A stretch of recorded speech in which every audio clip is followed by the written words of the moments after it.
Bismillahirrahmanirrahim. Assalamualaikum warahmatullahi wabarakatuh.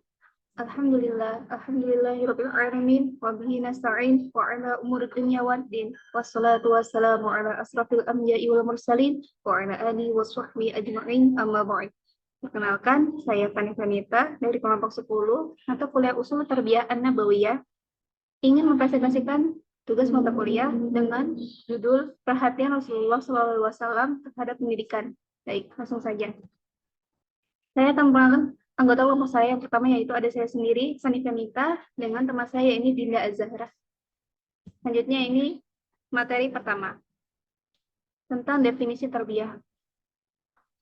Pendidikan dalam bahasa Arab merujuk kepada kata ta'lim, tarbiyah, dan ta'dib, tadris, irsyad, dan inzar. Semua istilah ini telah dikenal sejak masa Rasulullah SAW yang beliau terapkan kepada para sahabat. Istilah yang sering dipakai untuk istilah pendidikan adalah tarbiyah. Perkataan tarbiyah berasal dari bahasa Arab yang diambil dari kata kerja atau fi'il berikut. Yang pertama, rabba yarubbu, yang berarti tumbuh, bertambah, berkembang. Yang kedua, arba yarbu, yang berarti tumbuh menjadi besar, menjadi lebih dewasa. Lalu yang ketiga ada rabba yurabbi, yang berarti mengatur, mengurus, dan mendidik. Dengan demikian, konsep tarbiyah merupakan proses mendidik manusia dengan tujuan untuk memperbaiki kehidupan manusia ke arah yang lebih sempurna. Termasuk dalam konsep ini, tarbiyah dalam bentuk fisik, spiritual, material, dan intelektual. Kata Rabbu dalam ayat Rabbal Alamin mengandung arti bahwa Allah itu bukan saja mempunyai sifat sebagai Tuhan, tetapi juga sebagai pendidik. Lalu materi yang kedua yakni perhatian Rasulullah terhadap pendidikan. Rasulullah sangat memperhatikan dunia pendidikan dan mendorong umatnya untuk terus belajar. Beliau membuat beberapa kebijakan yang berpihak kepada pendidikan umatnya. Kebijakan ini cukup strategis karena mempercepat terjadinya transformasi ilmu pengetahuan di kalangan kaum muslim. Beberapa penjelasan tentang perhatian Rasulullah SAW terhadap pendidikan diantaranya. Yang pertama, memberikan penghargaan bagi orang yang belajar. Seorang murid terkadang dihinggapi oleh perasaan malas dan tidak semangat untuk belajar. Rasulullah selalu memompa semangat pada diri muridnya dengan memberikan apresiasi terhadap ilmu pengetahuan. Rasulullah bersabda, "Selamat datang penuntut ilmu. Sesungguhnya para penuntut ilmu itu dinaungi oleh para malaikat dengan sayapnya. Kemudian mereka saling menumpuk hingga sampai langit dunia karena kecintaan mereka terhadap apa yang dia pelajari." Lalu materi yang kedua yakni mendidik di setiap kesempatan, waktu, dan tempat. Dalam beberapa hadis ditemukannya bahwasanya Rasulullah SAW tidak membatasi mengajar hanya pada waktu tertentu saja. Namun, beliau mengajar dan memberikan bimbingan pada setiap waktu yang beliau anggap tepat untuk itu. Terkadang memberikan pengajaran di siang hari, bahkan terkadang beliau juga melakukannya di malam hari. Salah satunya yakni mengajar wanita di rumah salah seorang di antara mereka. Selain turut memberikan penghargaan bagi penuntut ilmu serta mengajar di segala kondisi dan tempat, Nabi Muhammad SAW juga tidak lupa mengajar para wanita atau sahabiah.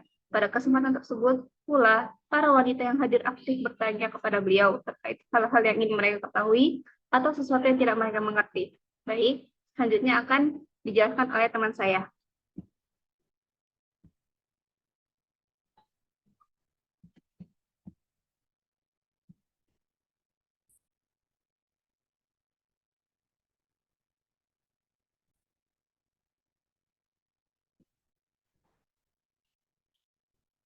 Baik, materi selanjutnya akan dibahas oleh saya sendiri, Dinda Az-Zahra. Materinya yaitu selanjutnya mendidik di setiap kesempatan, waktu, dan tempat. Memanfaatkan kesempatan yang baik untuk mengajar, seperti kesempatan melihat purnama untuk menjelaskan melihat Allah. Dalam hadis yang diriwayatkan oleh Imam Al-Bukhari dari Jarir, ia berkata, "Kami duduk bersama Rasulullah. Beliau memandang ke arah bulan purnama, kemudian bersabda, 'Sungguhnya kalian akan melihat Rabb kalian sebagaimana kalian melihat bulan ini. Kalian tidak perlu berdesak-desakan untuk melihatnya. Jika kalian bisa, jangan disibukkan atau oleh sesuatu dari sholat sebelum terbit matahari dan sebelum terbenamnya, yaitu asar dan subuh.'" Selanjutnya ada ragam golongan yang dididik Rasulullah, seperti mengajari para pemuda. Diriwayatkan oleh Imam Al-Bukhari dari Malik ibn Al-Huwairis, ia berkata, "Kami mendatangi Nabi Shallallahu Alaihi Wasallam yang ketika itu kami masih muda sejajar umurnya. Kemudian kami bermukim di sisi beliau selama 20 malam. Rasulullah Shallallahu Alaihi Wasallam adalah seorang pribadi yang lembut. Maka ketika beliau menduga bahwa kami sudah menghendaki pulang dan rindu keluarga, beliau bersabda, kembalilah kepada keluargamu dan tinggallah bersama mereka. Ajari dan suruhlah mereka. Dan beliau menyebut beberapa perkara yang sebagian kami ingat dan sebagiannya tidak. Dan sholatlah sebagaimana kalian melihat aku sholat. Jika sholat telah tiba, hendaklah salah seorang di antara kalian melakukan azan dan yang paling dewasa menjadi imam. Kesimpulannya, konsep tarbiyah merupakan proses mendidik manusia dengan tujuan untuk memperbaiki kehidupan manusia ke arah yang lebih sempurna. Rasulullah sangat memperhatikan dunia pendidikan dan mendorong umatnya untuk terus belajar. Di antaranya yang beliau lakukan yakni yang pertama, memberikan penghargaan bagi orang yang belajar. Kedua, mendidik di setiap kesempatan, waktu, dan tempat. Yang ketiga, memanfaatkan kesempatan yang baik untuk mengajar. Yang keempat, Rasulullah mendidik berbagai macam ragam golongan. Sekian presentasi dari kami. Kurang lebih mohon dimaafkan. Wassalamualaikum warahmatullahi wabarakatuh.